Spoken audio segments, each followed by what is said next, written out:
Playtime over, it's the big league. Playtime over, it's the big league. Playtime over, it's the big league. Yeah. Lights off. Yeah, man. Go ahead and get out of here.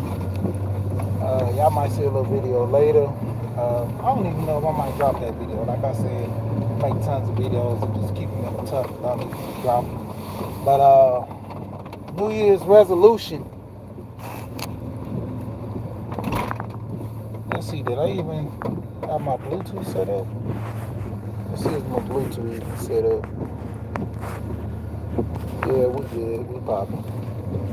Alright, I'm gonna be. I ain't gonna say I'm quick because every time I say that I'm on here for about 30 minutes to an hour. But the basis is this, you know, the New Year resolution start now. You see that thumbnail look kind of rough. That's a picture of my meal prep that I've done for the week, Monday till Thursday. I made a veggie burrito, you know, trying to get low on the bread. So ate that burrito. Even though that the flour burritos is still killing, man. But I was trying to look and see. I seen somebody was talking about getting some alternative burritos, like rice or something like that. But man, I can't even see who in here because I'm driving. But appreciate y'all coming in. Normally, you know, like R. Kelly said, usually I don't do this, but you know, it's kind of early. I'm trying to jump off because I already know I ain't gonna be able to do no later on stream, so it's gonna be a right now stream. But New Year resolution start now though. You know, basically that's my meal prep. I did my veggie burrito, my cucumber, my celery, and carrots. That's all I'm gonna have for today for breakfast and lunch. You know, I got some ranch dressing. I might don't even use it on there, but yeah. Shout out to Gold P and the fellas. You know, they got me. Hey man, hey, I see Rogish and I see AP in the building. What's up, man? What's up? Hey, I'm gonna tell y'all like this, man. Your boy Gold P ran down on me, man. Gold P told me that I'm walking around with barbecue. Hold on, let me get this right. Sweet Baby Ray barbecue sauce as cologne. Because I'm so big, I'm in here walking around with Sweet Baby Ray barbecue sauce for my cologne. You talking about something funny, man? Hey, him and the fellas went down on me. Big Duke. Shout out to Big Duke. Shout out to Underrated Darkness, man. You know, them man, they, you know, I respect them going in on me because just like Underrated said, you know, you know that this ain't just no YouTube friendship. You know, it goes a little farther. If I'ma call you and check you on yourself, man, hey man, you know, you're getting a little healthy right, you're getting a little big, you know, you wanna be there for your boys. You know, that's when all this stuff go out the window, you know, when you really start digging deep, when you start calling yourself this organization or group or association, you know, of men, you call each other out on their flaws. You call each other, hey man, you moving foul. I'm gonna tell you moving foul. Me, I'm gonna try to get you to the side. I'm gonna try to get your number. I'm gonna get an email. I'm gonna hit you on the backstage. I hit a guy on Roger backstage one time. Let him know he was moving foul. You know, it was a guy who tried to check me, and I ended up checking him on another guy panel over some stuff he had no knowledge about. When I speak knowledge of self, I always tell people that knowledge of self thing is a reflection of you and the state of mind that you in. You know, getting it from the 5%ers that, you know, I don't claim to be no 5%er, but when it comes down to it, I got the knowledge. And so breaking into that. But, you know, let me jump back on my main subject. is, I gotta get this weight down, man. Like I told dude them I'm 275, so could drop a little short.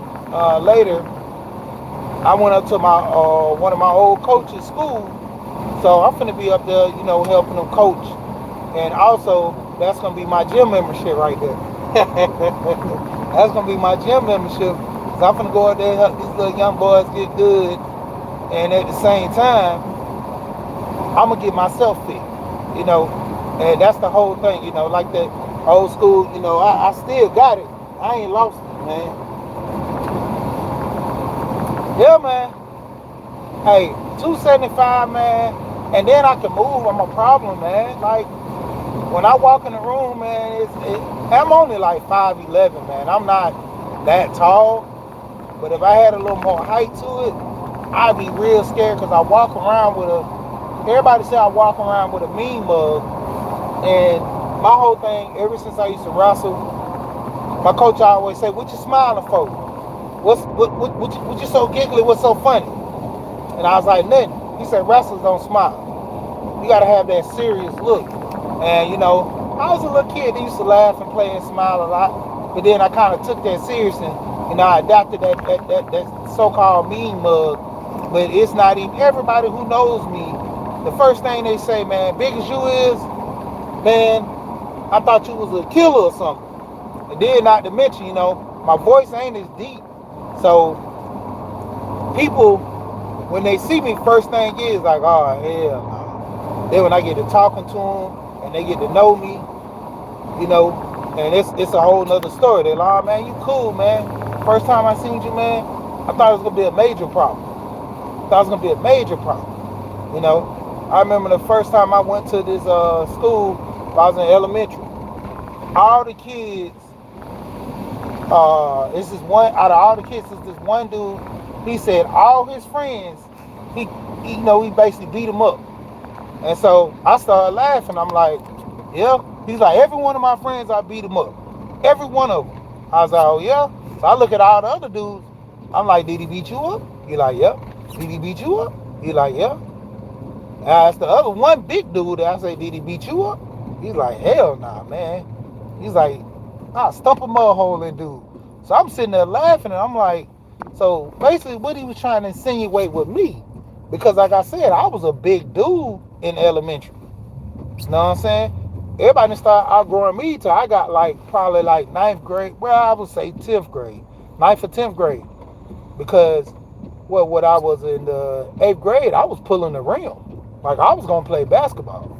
Like I was pulling the rim in the 8th grade. And if it wasn't for the basketball coach with his crazy semantics in football, when he was the head football coach, then he became the head basketball coach. I was like, nah, man, I'm sitting out 1 year. I'm gonna go ahead and do something else. Then my one of the assistant football coaches told me to come wrestle. If it wasn't for that, man, I'd be hooping right now. I'd probably be hooping or just playing football, one of the two that I wanted to do. Because that was my one of my main sports was basketball. And I had an ugly three. I ain't gonna lie to you. That shot was whack. It looked whack, but it was swooshy though. It looked whack. I ain't had no good form. I had that little hood curve in it, and I kicked to the side and stuff, But that swoosh, it was something serious, Everybody looked at that shot like, ah, man, that shot looked ugly. But at the same time, it was going in. But say the least, man,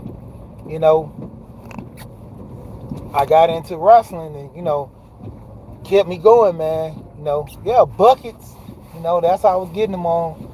But I got into wrestling, man. It changed my life. Even with the coaches, man. Coaches was so hard on me, man. And one of my old coaches, he went from our school to another school, and he was like, man, I can't get no hood boys like y'all that, dominating. Y'all got a mindset. He like, I ain't got no other kids out here in the school I go to don't have a mindset like y'all got. Y'all was hood in the mug. Y'all went to class.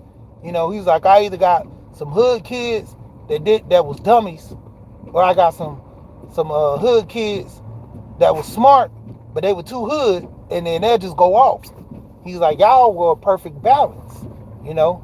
And so I was like, hey man, that's how we grew up. That's, you know, just we weren't scared. We go out any gym we go to. We was going out there like my coach used to say, y'all go out here with some killers and y'all don't even know it. I'm like, what you mean? We is the killers. He's like, He said, y'all just start wrestling. He said, these boys, man, they be out here wrestling. They been wrestling for, you know, ever since they were 5 years old. As soon as they can touch a mat. I remember I was at a camp and I was talking to this one parent because this little boy, they had the chaperone this little kid with the coaches had to get all this kind of permission slips and all this stuff filled out. I don't know where dude Pops was at. I don't know if he just working on the road or something like that. But Moms was always there. You know, she'll come there, check on them throughout the camp. And this little dude was like hella 5 years old. He in the camp wrestling 10-year-old, like I think the what was it? I think it was 8 or maybe 9. But he was wrestling the 10-year-olds because the 8, 9-year-olds that he was wrestling, even though they was a little bigger than him, he was destroying them, bro. Destroying them. I'm talking about, like, literally, he had one of the kids crying. One of the kids was literally crying in the camp. He had one of them crying. The other dudes, he was hurting them pretty bad. But he got so good to the point where, he was just destroying people. They had to keep going up on the weight and the age. Because, you know, with wrestling is all according to your weight. And you picture a little 5-year-old, dude probably weighed probably less than 60, 40. He was like about, you know, little weight. You know, dude was small. But the whole thing of it was, well, he had a little stout to him, but he was solid. That was the thing about him. Like, he looked real, like one of my, I got twins. One of my twins, you can see he looks skinny. The other one, he just look average, but he's stout. It's a difference when you pick them up. When they were young, they both looked like they were the same weight, but the other twin, he was probably like 8 pounds heavier than him. And they looked like they had the same arms, physique, everything. But the only difference was the one twin, he was more solid. He had his bone, he was more dense. And, you know, that's the thing, man. Them look like that little boy, he was a killer, man. And that's how we used to go in the gym, wrestling these kids who been. I had one kid, he hit me up. He was like, man, how long you been wrestling? I was like, a year. He was like, a year?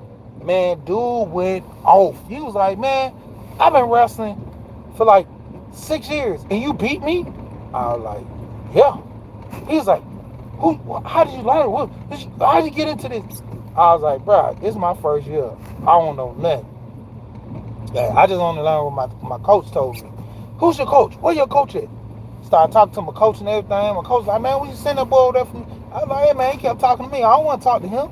Man, I don't, like, my whole thing when I used to go there, I don't want to talk to these kids. I just want to kick your butt, and then I just want to go ahead and go about my business. And so when we used to go in these gyms, like, when we got to the point, probably my 3rd year, we were so known at these schools, first thing they said, uh-oh, there they go. There they go. You know what I'm saying? Like, and so when it came down to it, that's how we was going in there representing. Man, I'm getting all off topic, man. I told you, man, I love that sport of wrestling, man. That you know, and that's the whole thing with discipline too, man. After somebody kick your butt, man, you gotta go over there and shake his hand. You're like, dang. But, you know, get back to the, you know, to the trill. You know, y'all see that meal prep I did with the wrap. That's like my whole thing is I'm having a budget. I went and got me a little planner from Dollar Tree, and it has a little, you know, planner for every day. So I'm gonna start right now. Every day I'm spending anywhere from $15 to $25 a day.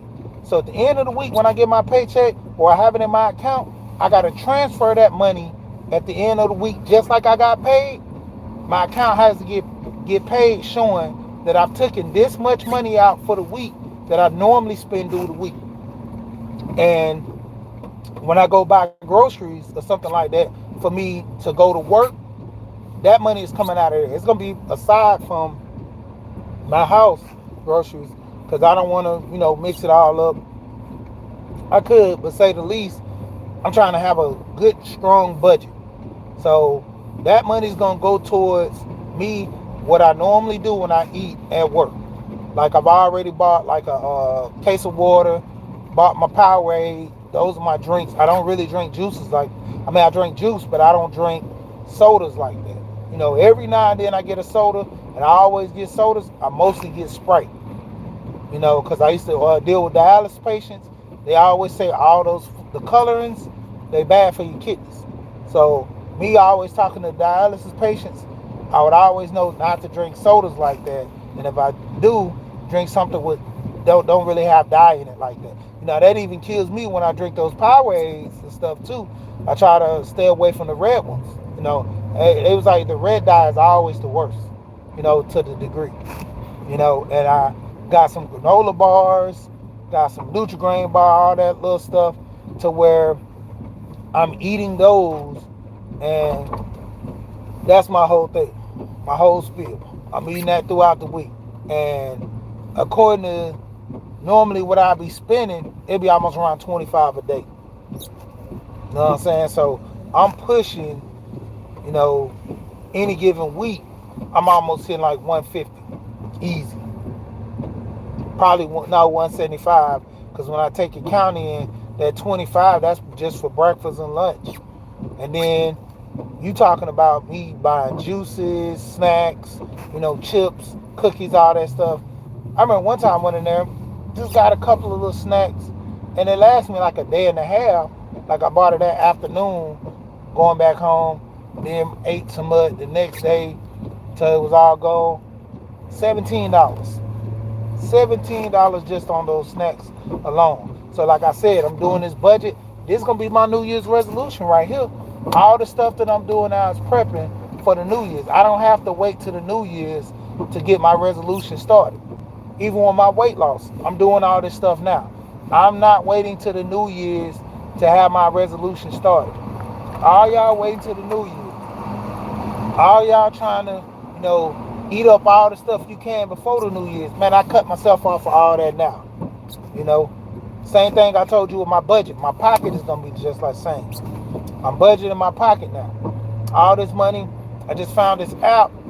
I got to do some more research on the app, but it's telling me I'm going to pay my house off if I attend to this budget plan that they have, and I put all my information set in there. I can pay my house off in 11 years. I can pay my house off in 11 years. I've only been in my house about 5 years. Pay it off in 11 years. And it cuts, I think it said it's going to cut about 104 off the interest rate. I'm going to cut 104 off the interest rate. Because you take your house pretty much, and according to your interest rate, you pay, like, I literally broke it down, like they have it on the statement. I'm literally paying, I think it said $14.80 a day or something like that on interest. And I'm like, wow. Like they even got the interest down to a T. $14.80 times 31 days. I'm like, dang. I'm looking at this and I'm like, bro, what's going on, Sun Car? What's going on, Conscious? See, I ain't missing anybody. Ice in the building. But that's like the biggest thing, bro. When you sit there and literally start running through your money and start like examining your money, like me and Alonzo was talking about this stuff, man. I was like, bro, you know how groundbreaking this is? If people can get a hold of something like this app and it works for them with just their regular pay, eyes what's going on. And you take this, but let me go ahead and see if I can pull up this budget this app real quick. Because I got excited about it. All right, the name of the app is called Debt Payoff Planner. And like I said, I wanted to go ahead and do some more research before I tell y'all about it. But y'all can just check it out for yourself. They got YouTube videos on it too. I actually got introduced to this program to one of my friends from high school that's a loan officer. And the loan officer, he was talking with some people that, they have a program set. And the thing is, with this program that this guy is offering you, they give you a percentage. Like this dude been having this doggone program set into play, I would say, for the last 20 years. Maybe because 2000, so last 22 years. This guy had this program in play. And what they were doing was they would save you, like in my case, if they saved me $109,000 off the interest, they would try to get at least about 50% of that, or a little bit less, to kind of get you as a customer. So they would implement that and give you that program the same as that app, debt planner, debt payoff planner. They would implement that. So somebody just took what they're doing and just made it into an app that you pay. And it's more efficient to turn it into an app, and you just pay like a yearly or monthly thing and plug all your information in. My thing is, I want to check all that stuff before I really, let people start digging into it, because who knows, this app might be pulling information for other, because that's what most of these apps do anyway. They get your information and they take it and they sell it to, other little people and stuff. So that's like the thing, when you're dealing with these apps, you got to watch yourself and, figure out what's going on. But the biggest thing of that is, like, me is paying that house off so quick. If I'm able to pay the house off and record numbers, I'm all for it. If I'm able to put in that work and get stuff situated, man, I'm literally all for it. So when it comes down to it, my whole thing is staying on top of it. Getting stuff done, doing what I need. Oh, that's like this right. Dang. My clock, I thought that was wrong. But basically, that's my whole thing with this debt planning, consolidation, all this stuff, saving my money, hitting the budget. My New Year resolution, I already told you about one of my partners. Dude got about 5 houses. I told him, I said, this is a friendly competition. I'm 4 houses behind you, man. I said, I need 4 more houses. And he started laughing. So we started, talking about it, doing some numbers. Dude pretty tech savvy. He outsourced a lot of stuff to the point where anything he needs to look for, because he's in the tech. He does a lot of tech. He was trying to get me into tech. But I told him, man, that ain't my thing. But the whole thing is, I know a little, about coding. I know a little, but like that's not my thing. I like more physical jobs to where I want to move around, And that's the thing. As you get older, things need to change, and that's a part of growth. And so now I'm starting to look more into the tech and look more into all that stuff, that's seeing what's gonna, benefit me long term. And that might be an option, getting into tech. But the whole thing is, like I'm, telling you now, me saving my money, that's the key. Me getting this weight down, that's the key. Because, like I told my wife, and I told her I'm committed to this, man. By the time I get 50 to 55, that's like 10 to 15 years now. In 10 to 15 years, I'm not trying to work hard. I'm basically trying to just retire. I got a cousin now, he's done that. What's going on, boss lady? See you stepping in the building. I'm trying to pretty much retire then. Like that's my whole steep. I'm not trying to really work hard like that. I'm trying to pretty much retire. And so for me to do that, I got to start these businesses. I got to set things in play. Like I told my wife, the goal and the mission is always going to be set. With life insurance, I have these life insurance. I have them for a reason. I told her, the life insurance that I have, if anything ever happens to me, say the least, people be like so worried about death, man. My thing is, it's coming for you whether you like it or not. So prep and plan for your future. If anything ever happens to me, I told my wife the biggest and basics, because I got the most on my policy, So if anything ever happened to me, I'm the breadwinner. I always hear this in the spaces that men are the breadwinner, men are the leaders, men are the protectors and the providers. So if anything happened to me and I'm not still being a provider to my family, then how can I call myself the man, or how can I call myself the man for my family? I got to put this stuff in play by doing certain things, like having this insurance set up to where she knows. I already told my wife, I said, if you spend this money on something frivolous, I'm going to hunt you in your dreams. I'm going to, bang on your new house or something, whatever. I told her, this house we got, if we ain't finished paying it off, pay it off. Go get you some multifamily units.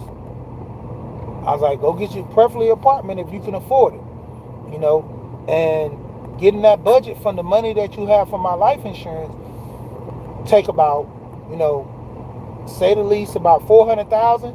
Go buy the unit. Take about 100,000 or something and renovate it. Once you do that, you're on track. All you have to do is sit there and start getting people in there that'll do right, and there you go. And she's like, yeah. I'm like, nope. This is the plan. Then you go get you some cars, rent you some cars. You do a car rental. Glenn and Cameron, I mean, the thing is, it was funny how this guy, he played a lot of people with that little story he told about messing with some young chick, but say the least, this guy was smart. He said all that to start up some controversy, but his courses was selling like crazy. Because when you got past the fluff of what he was saying, this guy was actually making money off of renting these cars on, Toro? And I've heard a lot of other people doing this. Like these mastermind courses, these different kinds of, coaches, they're making money off of selling these courses. And it's legit. You have some of these people that try to bite off other people, but the ones that do have the good courses, they showing you how to make money. I think Glenn is up to about 35 or 40 cars he's written out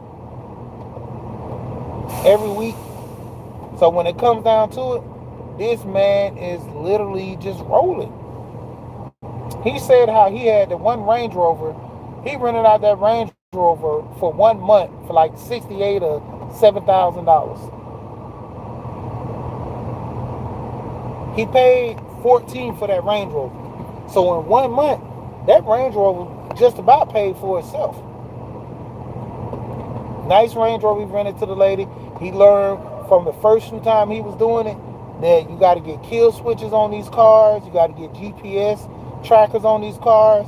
People will take your car because it's not through no major company.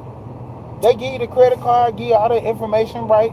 They don't care. They take it and go like, oh man, I'm never going to get caught. How stupid can you be? Like, dude, you give a credit card, you give a debit card. You can cut those cards off. You still have your driver's license. And you doing all that hot stuff, eventually it catches up with you. And it was like to the point where he had one set of people told him bring the car back. They thought it was a joke. He cut the car off on him. Imagine you balling out with your people and you just get the car cut off on you in the middle of traffic. You right on, I'm in Georgia, so you're on 285 around the loop, going around the city, and the car cuts off third lane from the wall. Bruh,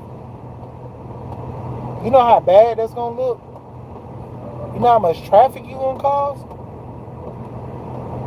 And then with the tow truck, they have to put all cars have a default. Pretty much the newer cars have a default to where you can put the car in neutral on the gear shift. A lot of people don't know that there's a small little blocks that you use to pop your key. It's like you take your key, pop this little small little tab off, and stick your key down in there and shift your car in neutral. A lot of people don't know that. That's the only thing that guy got to do. Other than that, if it was something to a degree like those old cars where you got to get up under there and mess with them cables, like you in trouble. And I'm like, Glendon making money off of that. That's what I'm saying. All these different programs, all these different softwares, all these different, classes and stuff. A lot of people are doing this stuff and making good money off of it. See, a lot of times we talk junk and we just sit here, keep talking, keep talking. Ain't nobody doing nothing. Ain't nobody starting nothing. Ain't nobody doing nothing. But we steady talking about how we this and we bossing it up. We doing this and we doing that. Ain't nobody really doing nothing, man. That's even like what a lot of times with this YouTube. A lot of people who support each other, you know. And shout out. I always say this, and I always stand on top of this. Some of my biggest supporters on my channel, and I see on other channels, are the ladies. They come out in droves. They come out supporting, liking. You got your usual suspects as your dudes as friends.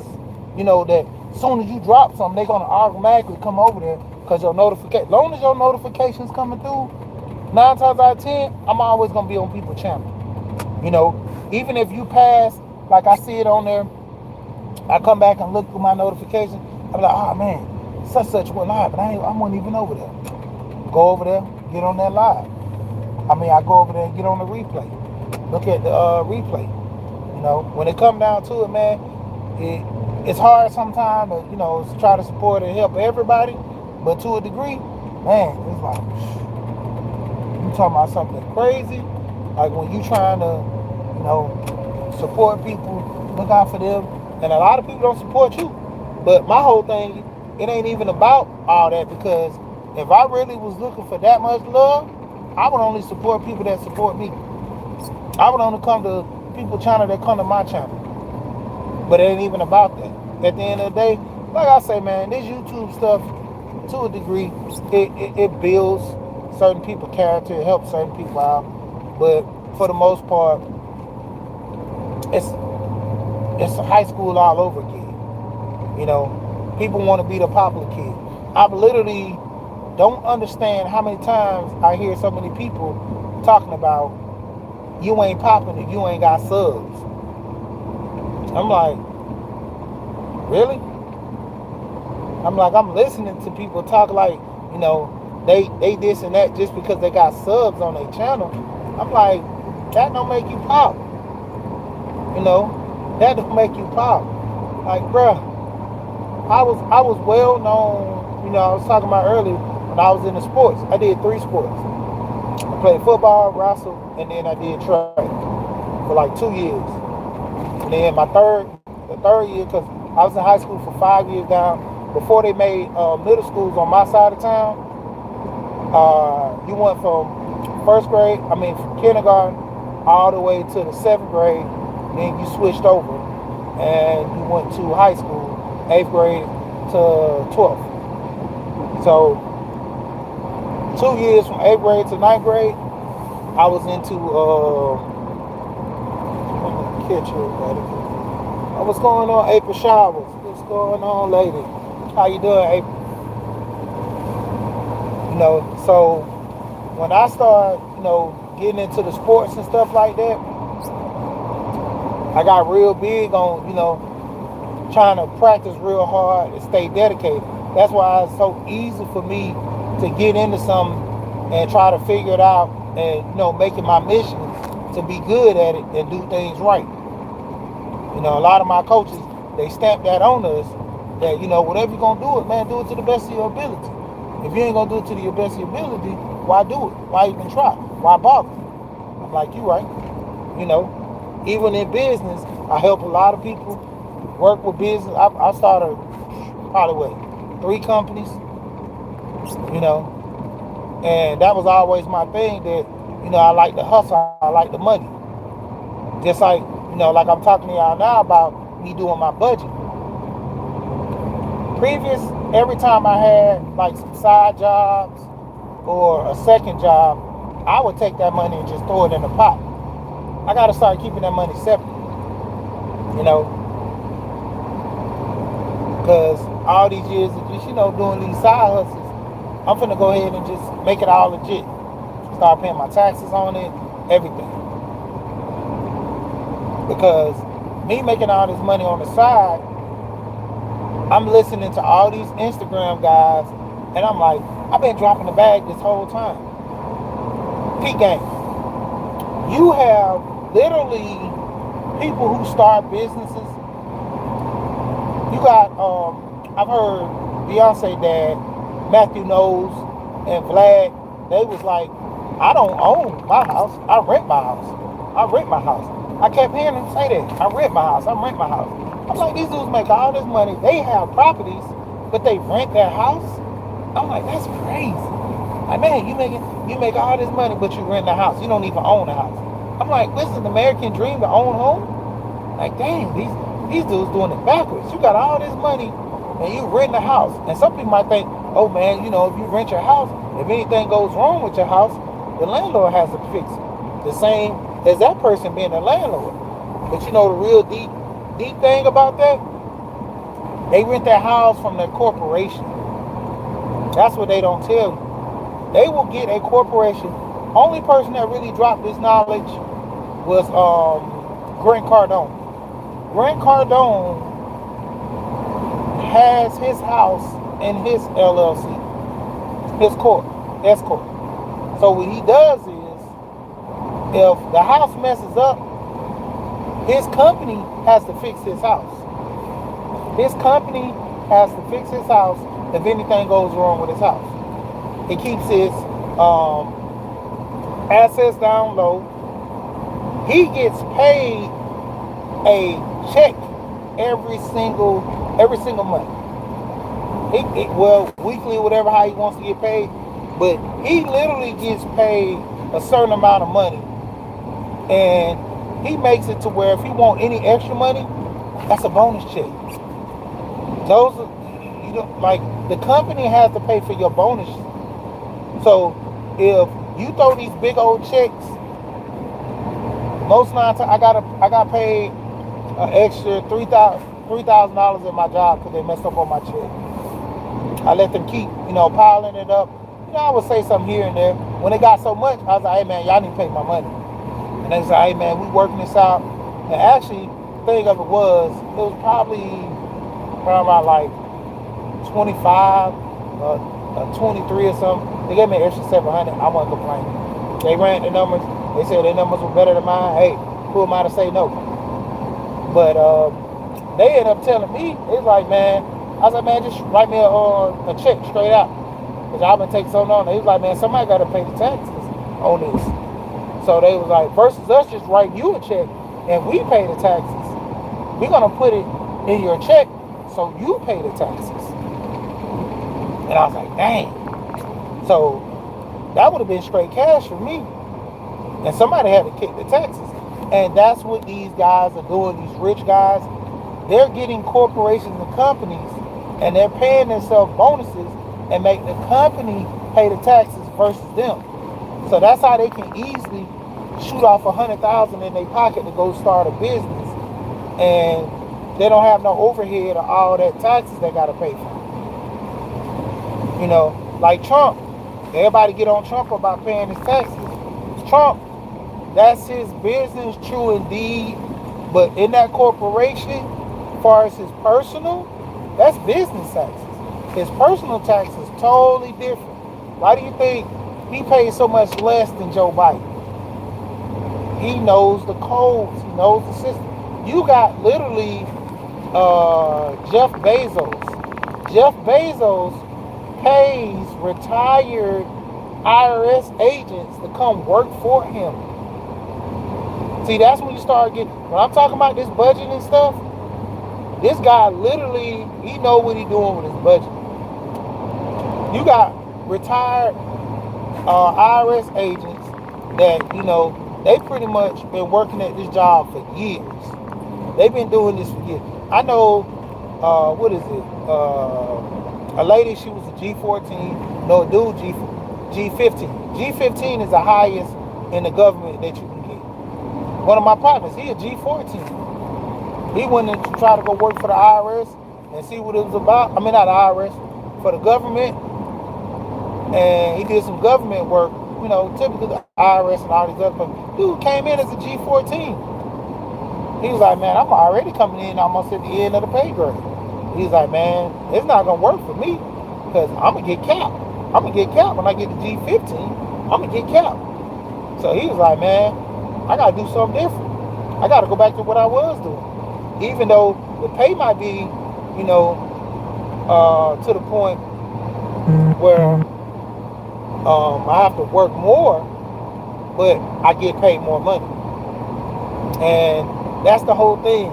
A lot of people, I'm starting to learn the money game, as far as with business.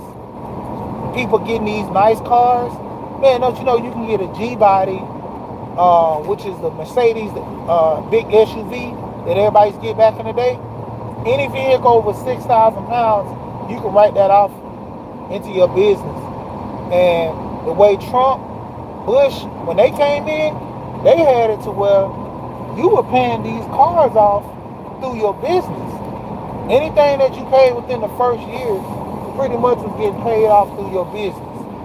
So if you get this G-Body in your company name, registered to your company, you got people who literally have phone bill. They take the phone bill, put the whole phone bill, they didn't have no personal line. Their phone bill is in the business name. Anytime you get on that phone, that's a business call right there. You know, crazy part too is I always wonder, like, my coaches now, what's going on, Red? You snuck in the building, Red Lipstick Vibes. My coaches now, when they were sitting there and we used to go out to eat, and my coaches would start arguing over the bill, and I used to be like, what y'all doing? So the coach would be like, look, everybody just give me what you got. You know, sometimes, you know, guys, we didn't have that much money. We was in high school. You know, unless we was doing something on the side, where the coach told us stop doing it, don't be doing. But, you know, we was in high school. Our budget was kind of slim. So everybody went. He said, all right, I'm going to order all y'all, you know, everybody got to get under $10, a $10 meal. Everybody got under a $10 meal. He's like, all I need from each one of y'all is $5. So everybody just gave him $5, a meal under $10. So if you got a $7 meal, basically you gave him $5, you spent $2 on your meal. You got a $10 meal, basically pretty much spent $10, gave him $5. He was taking that, you know, he put a little money aside for the tip. And other than that, he wrote that off. First thing he told us, he said, all y'all, I want to introduce y'all to my company name, which is such and such. And I do this at this business. I'm just going to give y'all a brief summary. What I do with my business is such, this and that. There you go. He just paid for everybody's meal through his business. Formally, I let you introduce you to his business. If anybody ever asks, you already know what his business is, what he do, what he try to elevate in his business, his so-called mission statement for his business. And there you go. You writing that stuff off on your taxes. You know, I had a partner, he did that. Every time we go out to eat, you know, he'll take the, you know, card once the bill is due, and we probably be like in a group setting, and probably like 4 or 5 of us. He just, you know, get the waiter, be like, hey, let me holler at you. Shoot them the card and go ahead and do that before everybody comes. I used to do that. I used to do it with cash. Because, you know, I used to have a lot of money when I was young because I was into, you know, moving furniture. I always told people, all my partners, man, their mom thought I used to sell drugs because I was making so much money straight out of high school. That's the only thing they thought I was doing, you know. I was making good, legit money. I just had a good job. Like straight out of high school, back in the day, making about $500 a week was something. I was pushing 800. I was making more money than most of, you know, my uncles and stuff like that. And when they implement this new system at my job, where you work off pay and commission, man, I was killing them so hard. Like my highest paid check was probably like $2,500 in 1 week. That was 1 week, $2,500. That was after taxes. Before taxes, I think I hit about what was like close to 32 or something like that, like 32. But I mean, it was good money. But the whole thing, like I told people, bro, like when it came to my kids, I quit all that. Like my kids come first, man. These years right here, I can't get these back. I can't get these attitudes. I can't get this alignment to where I put them in place. You know, everything has to be budgeted to a T and do the right thing. Cause hey, when you driving, man, that's why I try to get so many people into driving. You know, shout out to MOT, his channel. You know, MOT always trying to get guys into driving trucks. Easy. Like, bruh, I literally tell y'all, I don't have CDLs. I got regular license, but I always find good jobs. Literally always find good jobs. The jobs that I find, a lot of the companies, they pay well for my experience. When it come down to it, I can get paid a little more, but basically they pay pretty decent for me having those CDLs and my experience. I always tell a lot of people, when it comes down to you driving trucks, easy. If you can drive a U-Haul, man, you can drive these trucks. Most of these trucks, the box trucks that I drive, I think I drive the biggest one, which is a 26 footer. And the crazy thing about a lot of times you get into deliveries, sometimes you get delivery jobs to where I see a lot of ladies doing it. It's easy work. I know I seen this one lady one morning, and it was kind of crazy. It was like real early in the morning, like 5 in the morning. I was going to work early. Seeing this one lady, she was just dropping off like sodas and chips and stuff like that. Like they have like these wholesale warehouses that people order from, and they don't order direct from these big manufacturers. They got these wholesale warehouses, and she was just dropping off like stacks of gum, probably like one box of chip and a container of juice. Dropping that off. It's good enough. She just took it, threw it in her hand, stacked it all up, got it to the edge of the truck, closed the door, locked it up, went in there, dropped that stuff off, got her paperwork signed, she was gone. And I was like, dang, that's crazy. You know, same thing with a lot of little people, you know, they be doing that too. You know, these little gigs, easy. Sometimes you go just dock. You be on the dock. You just hit a dock, and there you go. You don't even have to sit up there and be all up there trying to, you know, pull stuff off the truck. Once you dock, they'll do it for you. You know, that's the thing with these Class A trucks. They'll sit there. Yeah, go ahead.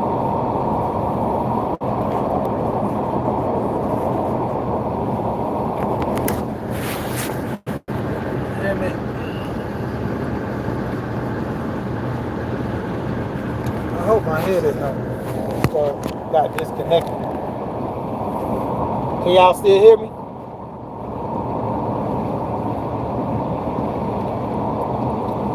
Might be kind of low. But basically, like with driving it, I might have to jump off of here. Because I don't know if my headset connected. But basically, like I'm saying, with driving these trucks, okay, I'm good. I don't know what happened, just got disconnected. But, you know, basically with driving these trucks, man, easy money. Been doing this for years, man. Easy money. All you gotta do is just basically get in that truck, pass your DOT physical. You know, a lot of people, you know, getting that DOT physical is easy. Stop smoking, you know, pass that DOT physical, get you a job. All you doing is bumping the dock. But most you gotta do is unload some little bit of stuff. I unload because, you know, most of the jobs that you tend to unload, they pay you a little more money than the ones you just bump the dock and let the company take it off. Because some warehouses, they got so exclusive, you can't even go in the building. I used to work for a shred company. That shred company had a contract with Wells Fargo.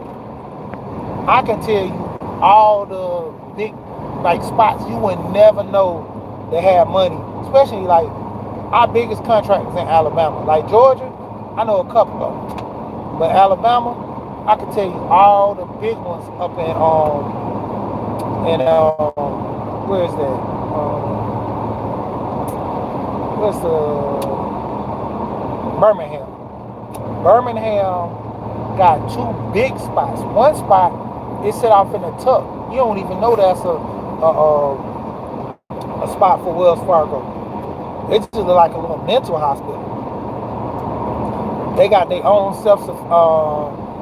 sufficient supply of water. They got generators. They got two generators, two big ones. One at the top and one on the ground. And you see the pipe coming out the ground to where the one underground starts kicking. You know, they got air ventilation system that flows the air in, flows the air out. So that, you know, that smoke and all that stuff won't be in that room. They got that stuff still tight. Like I had to stay in my truck. All I had to do, once I came to the guard shack, they had these, like the cameras that they got now is pretty much what they were having. The dude showed me a camera system. He zoomed all the way in to the name on my water bottle from another camera that was in the back all the way when I go through the gate. He's like, watch this. He zoomed to that camera, zoomed all the way to the name on my water bottle. I was like, dang. Now, I'm talking about, as far as the football field, you would look at it being like, I would say about close to 30, 40, close to 30 to 40 yards. That's how good that camera was. He had this little wheel and it zoomed in all the way that close. He's like, if you got any little thing that seems odd and we zoom in on, we're not even letting you in here, we'll shut this whole thing down, man. Like, that's how big. One of them, I was going there all the time. I used to back in the gate. And they was like, how you get in here? All the other trucks, they never can get in here like that. I was like, I know how to drive. And that's always my challenge, backing in and out of these spots, you know, because I know how to drive. And, you know, hey, tell y'all, man, getting into the money, you want to find a job that you like doing, you know, because you'll do it for free and you'll enjoy it. I like this. It ain't my biggest thing, but I like driving, you know.